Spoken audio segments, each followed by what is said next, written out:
Black and Hispanic communities, I want to thank you for the tremendous outpouring of love and trust that you have shown me with your vote. We set records, and I will not forget it. I've heard your voices in the campaign, and I look forward to working with you in the years to come. Good day, my good people. On today's episode, we're going to talk about what the election of Donald Trump is going to mean to the Black and the Latino community. Let's get started.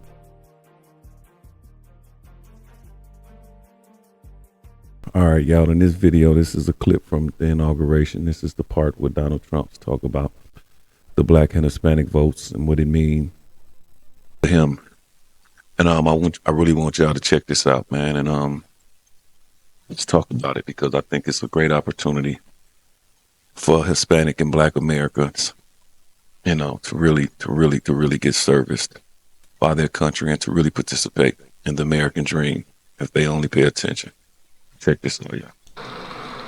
It is my hope that our recent presidential election will be remembered as the greatest and most consequential election in the history of our country.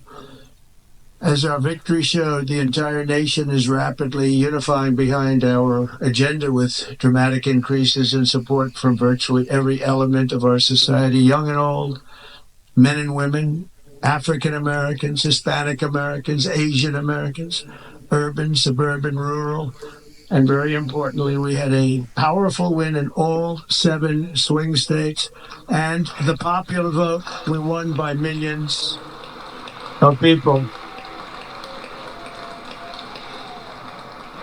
To the Black and Hispanic communities, I want to thank you for the tremendous outpouring of love and trust that you have shown me with your vote. We set records, and I will not forget it.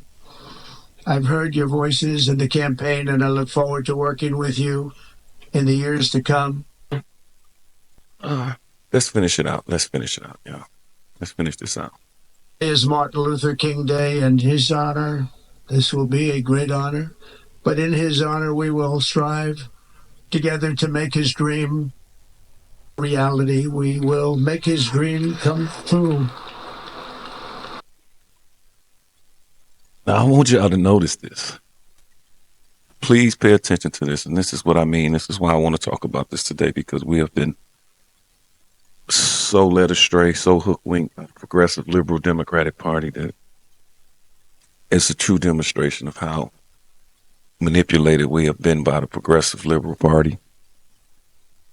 I mean, the party of race identity, the party of progressive agendas, the party of wokeness.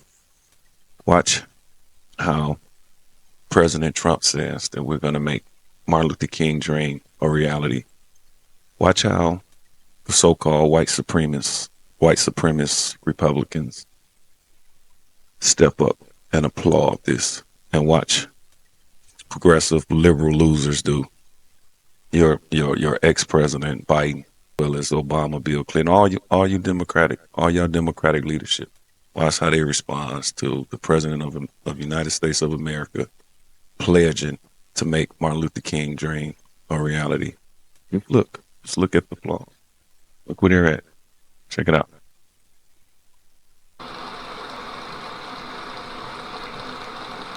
Look at the standing ovation. Yeah. Conservative, white, black, standing up. Now look. Look at Biden. Look at Harris. Look at the Clintons. Look at all the Democrats in the background. Look who's standing up in support of Martin Luther King's dream becoming a reality. Look who's in support. If that's not a telltale sign, then listen, black folk, y'all tripping. For real.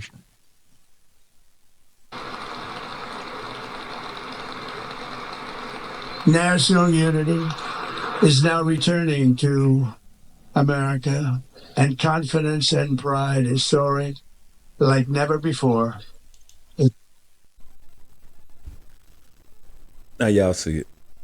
And the reason why I showed you guys that, because I really think that we need to have a real discussion here, because I do think that this is the possible golden age of America. And I will be very disappointed if Black Americans and Latino Americans don't get to participate in this golden era.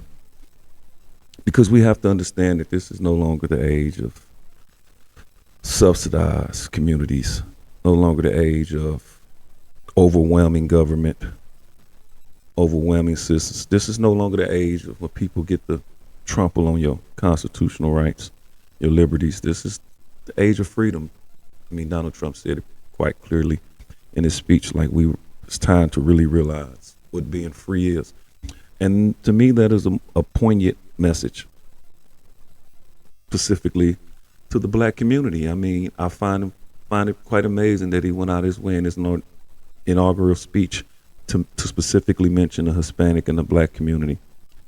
And I know all my liberal haters are going to get up there and say, well, he's a politician, he's doing what he's supposed to do. No. Miss us with that. Because for all these 8 years, y'all been talking about how he's a white supremacist and how he never says he wants to do anything for Black America, how he's a white supremacist, he want to storm the communities and confine us and ruin us and destroy us, how he want to wage this war against Black, how he want to whitewash America. So if that's what got him elected, and if that's the deceptive or the demonic forces in the American population that got him elected, and mostly white supremacists, as my liberal buddies will always say, it's always, a racism. I mean, it's like a common theme within the Black community. If you're anti-government, you got to be a white supremacist. And that tend to be a narrative that usually carries the day. And the reason why that narrative can carry the day, especially within the Black community, I mean, we're the most disenfranchised community in the world, and we disenfranchise ourselves. The reason why we're one of the most disenfranchised communities in America, because we disenfranchise ourselves. I mean, Black culture to me seemed like victim culture. I mean, we're subsidized. We are a community. We are a group of people, a community of people that is subsidized by the American government. We're subsidized by it. I mean, so we have a strong dependency. To me, it's almost like the American government became our Jesus. It's like we think is our savior. I mean, we want more entitlement, more benefits, more programs, more inclusive programming, DEI, this type of crap, man. I'm telling you, y'all, that can't work. Because for one, that is anti-American. We are a meritocracy. And all we have to do is become a value add, not a charity case. We have been a charity case for far too long, my fellow Black people. Far too long have we been a charity case. It is far time for us to become a value add to America, to the United States of America. It is time for us to become a value add to the United States of America and stop being a leech and stop being a subsidized community who pray and hope for government program and government assistance in order to improve their life. Because I have a shocking surprise for you. The government doesn't have the fortitude, the wealth, the value, or the power to subsidize a community of people. The moment you empower a government to subsidize a group of people, you automatically disenfranchise that group of people. Because as a constitutional republic, there should be nowhere in the world that there's any communities in America being subsidized by the government. Being a constitutional republic means that we are a people who are allowed to self-determine. We have the freedom and the liberty to self-determine. The government only exists to protect that liberty. It cannot provide those liberties. And the moment we think it does is the moment we become un-American. And it's the moment why anytime you see white people screaming that Black folks are being un-American, it's usually because of that narrative. It's usually because of that truism. It's because we are in large support of a huge, overbearing, autocratic, communist governmental regimes. That's what Black votes tend to support. And I don't know when this big reliance on government happen within the black community or within the black community movements. But I guess we probably can pinpoint it back to, you know, the New Deal and, you know, these progressive civil right movements, you know, that was highly dependent on government. I mean, I think it formed the mentality of a whole community. I mean, we are a subsidized community. We are a charity.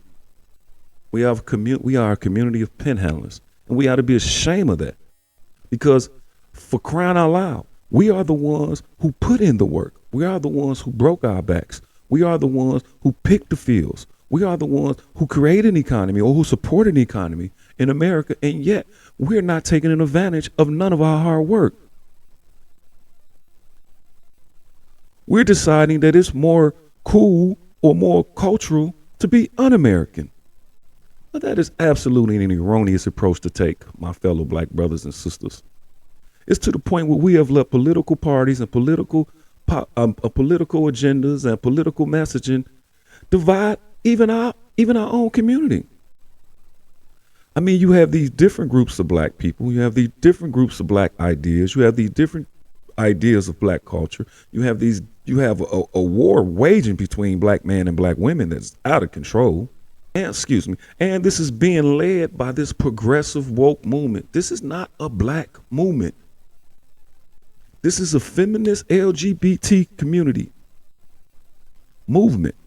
They have hijacked the black community's movement, and they have taken it and they have divided, and the black women is the ones who have latched on to this movement. So, and they, oh my God, the brilliance in which they did it, I mean, is to be commended.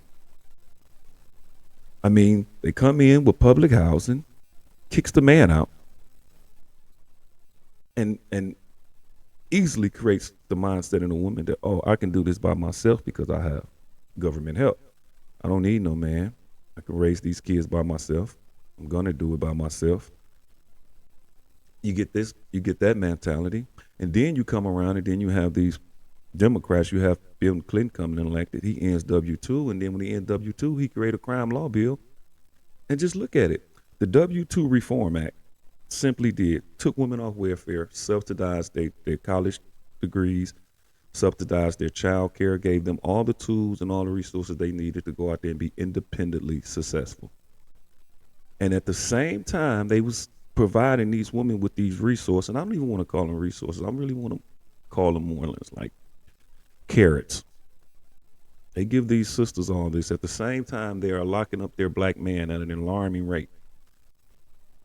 So they are empowering independent women, single women, while incarcerating their man. I'm talking about at an alarming rate, not even just their man, their kids too.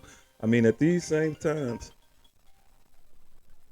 you got to understand what was happening. At these direct same times, you had new statutes and new legislation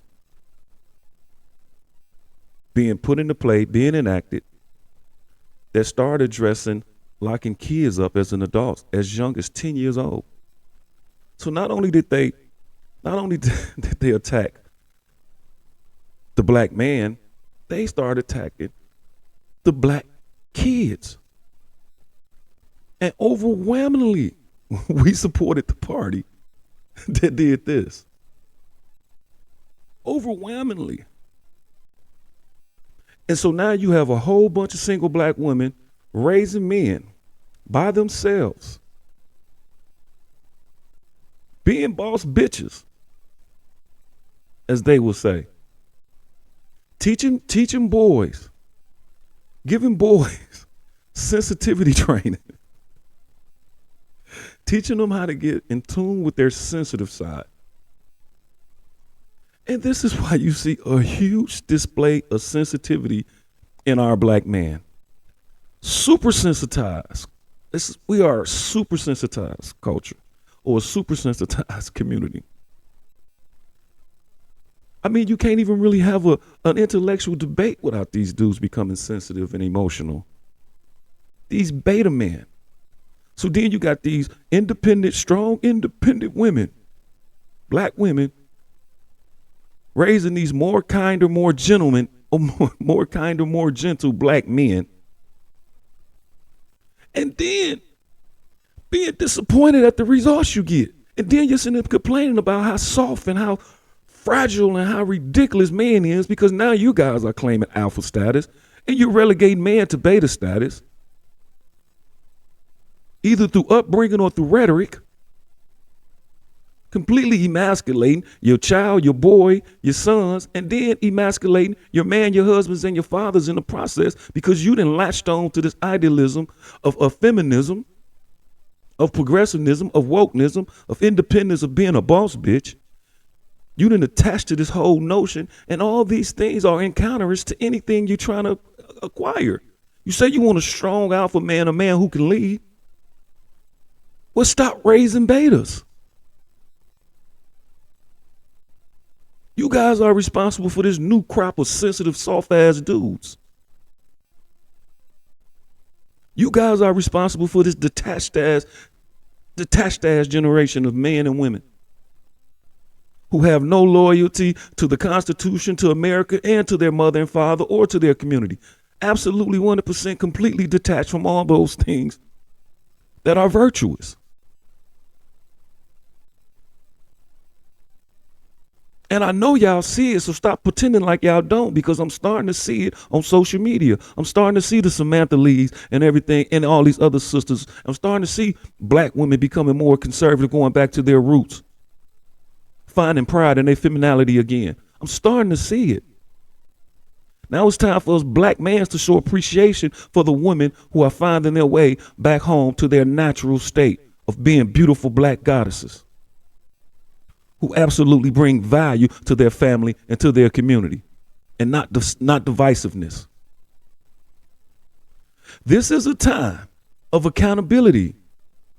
No more victim blaming, or no more victim being, I should say. We cannot thrive, heal, or progress as a community with these anti-American views.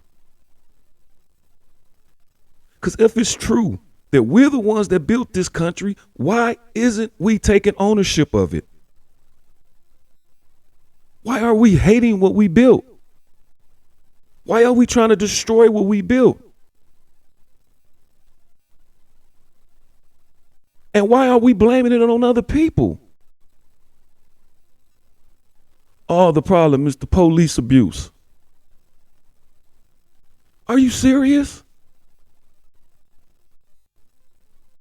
The number one cause of death in black male is homicides by other black male, not the police, not even disease.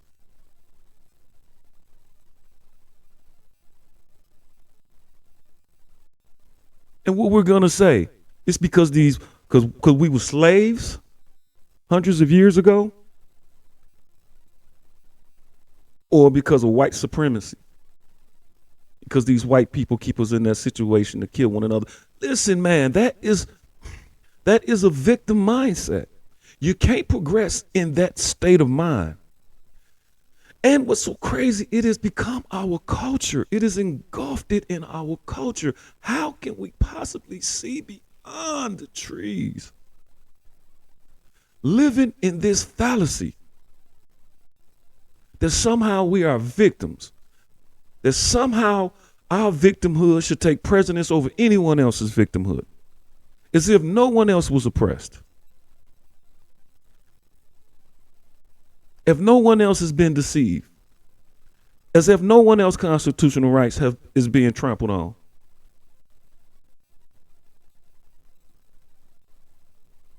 We do not get to be the only victims in the world. Because the moment we believe we're going to behave like victims. Oh no, that is shame, shame, shame, shame, shame. No more victim talk. Please, please, let's strive to unite and come together and have these conversations. This is why I'm on this blog. Let's have this dialogue with one another, and let's talk about us, not about what they're doing to us, what we're not doing. We are misaligned.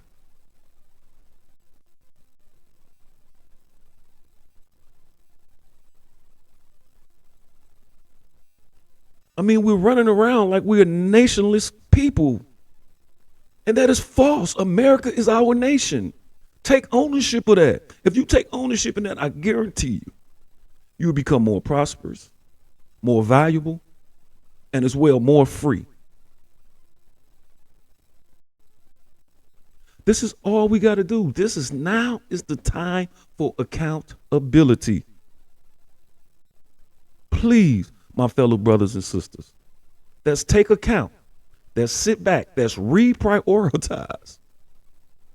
Let's get back our communities. Let's take back our communities from these foreign nationalists. Let's take back our communities from these Arabs running our liquor stores, running our gas stations, running our beauty supply stores. Everything in the community that generates income is owned by someone else.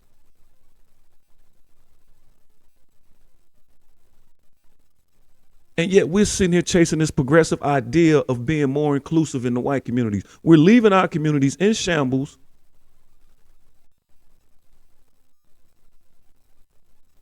to join these white societies to say, I made it. I'm college educated. They're just dumb, uneducated black people. That's why they're down there in the trenches doing that goofy shit they're doing. No. Why don't you take that talent? If you're college educated, if you're talented, if you're why isn't that talent being reinvested in the hoods that you grew up in? Why does Shincheek own the gas station, the grocery store, the beauty supply store? Hell, the liquor stores, everything. Hell, they even selling soul food in liquor stores in some of these black communities. The Arabs, they're back there putting together pork chops and fried chicken gizzards and ham hocks and neck bones and greens, just feeding us that poison, feeding us that garbage in our community, taking our resources, taking our money, and putting it right back in another country or another community.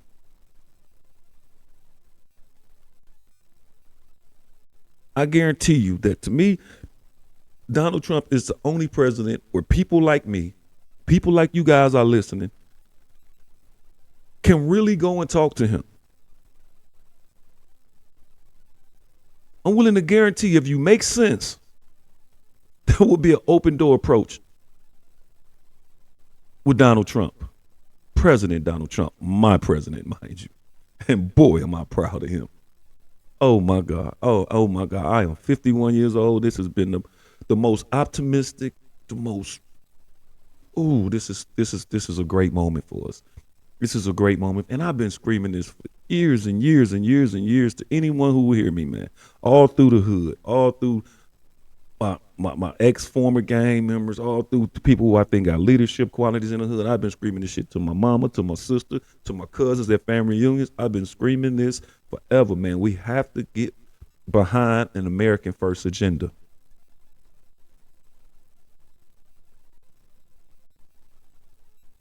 And we have to get away from this victim culture.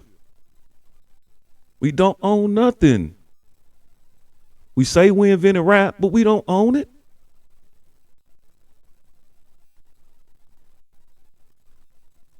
All these great things we say we brought to American civilization or to American society is owned by Jews and whites.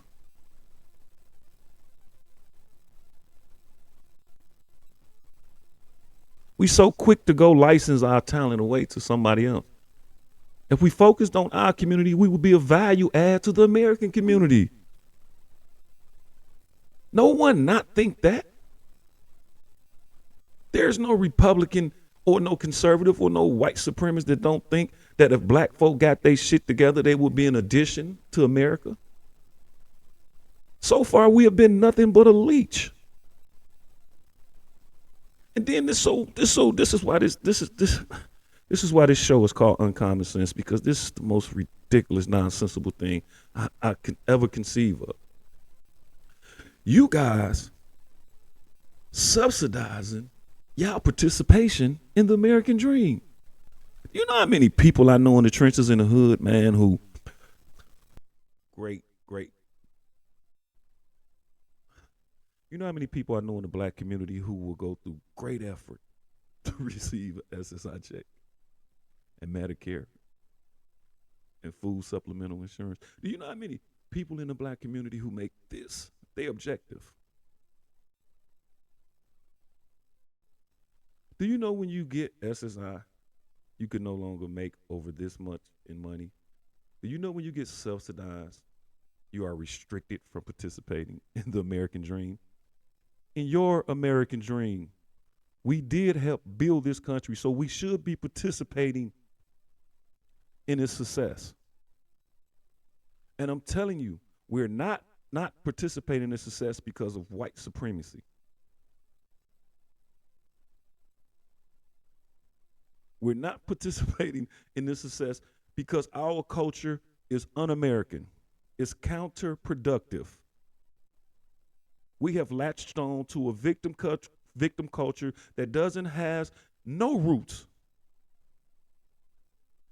in real black American culture. We have been led astray. We have been bamboozled by this progressive, liberal, losing ass party. They have sold us this dream of of being a victim. They have convinced us that we're victim. All you hear is victim talk from any pundit on legacy media, or even on legacy media. All you hear is victim talk. Then you get these beta brothers and these lost sisters up there, the Lamont Hills, the joyreids, the vanjones. You get them on there, the Don Lemons.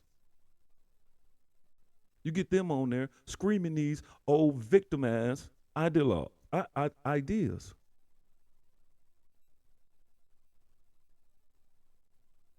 Oh, we need government to fix this. We need a new policy. We need a new program. We need a new agency.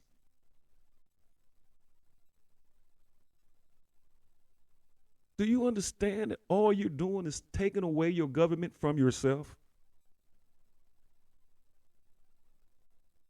You're letting your future be ran by an administrative state, by a state of unelected people.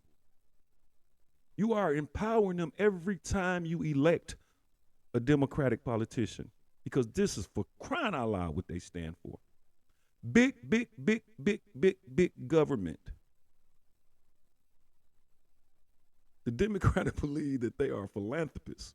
Save, or not even victim save. They think it is their responsibility. Their sole purpose is to victim cuddle. Oh, we hear you people. We feel your hurt. We're going to pass a law that says people can't hurt you anymore. Or we're going to create a program that gives you the resources you need to become your true self. Black folk, this is who this is to. Black folk, this is a time. And I went around before Trump even won this election. I went around. I went to my family house in Memphis, to Illinois. I was going everywhere and telling my family, boy, when Trump win this election, buckle down, because the time is now. It's time to get active. If you really want to become a value, if you no longer want to be a victim and want to be a value add, the time is now. There's nowhere in the world this economy or this country is not finna be meritocracy based under Trump presidency. I truly believe that. So now, if this black culture is so spectacular and black power and black this, if our culture and our community and our people is so special, now it's time to start living up to that. It's just that simple. If we're special, then let's be special. Because right now we're being pathetic. Let's be special. Joyreid, after the election, you said it right.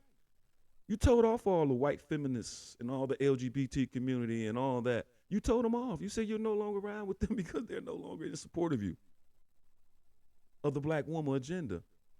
Now you're changing course again. It's a great opportunity for you guys to realign yourself with y'all black men.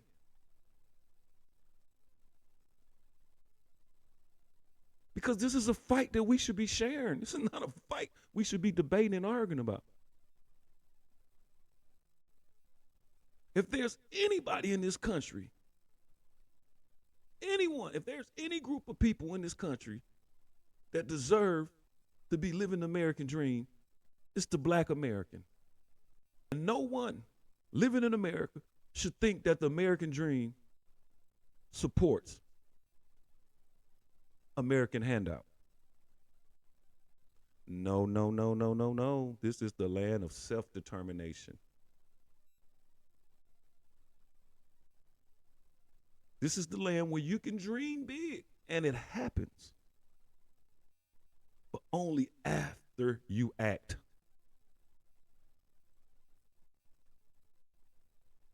We got to get out of this panhandling ass mentality.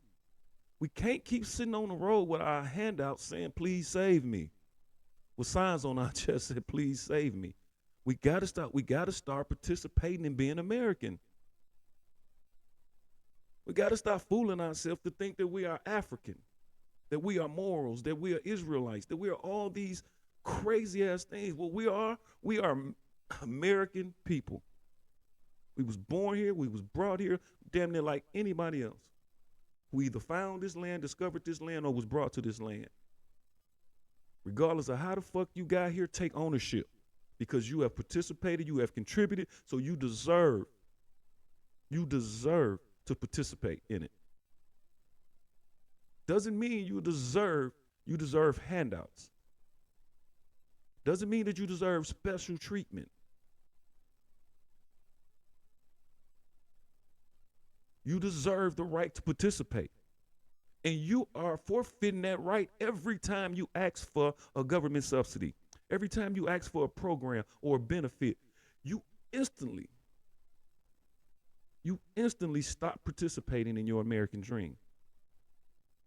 Because that is what that incentivizes you to do. To rely on others and not earn it with your own merit. Come on, y'all.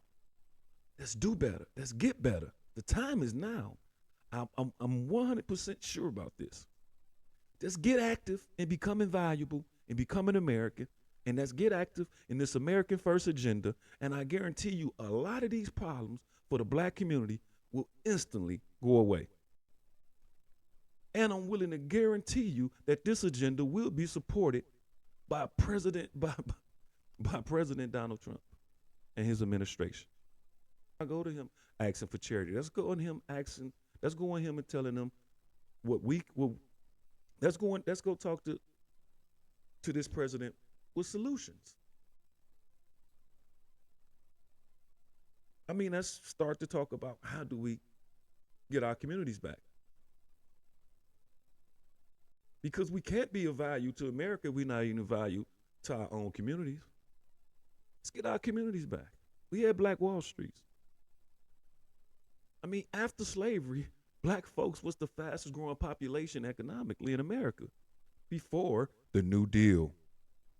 Before the progressive policies took over, before big government became established, Black folk was doing good.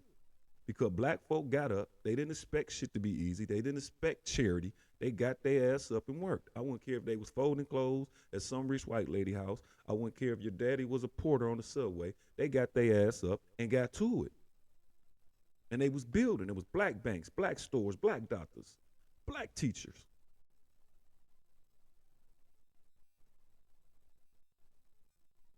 I mean, we got to understand how crazy it is. It don't make no sense, y'all. I don't know how common sense have become so uncommon, especially within the Black community.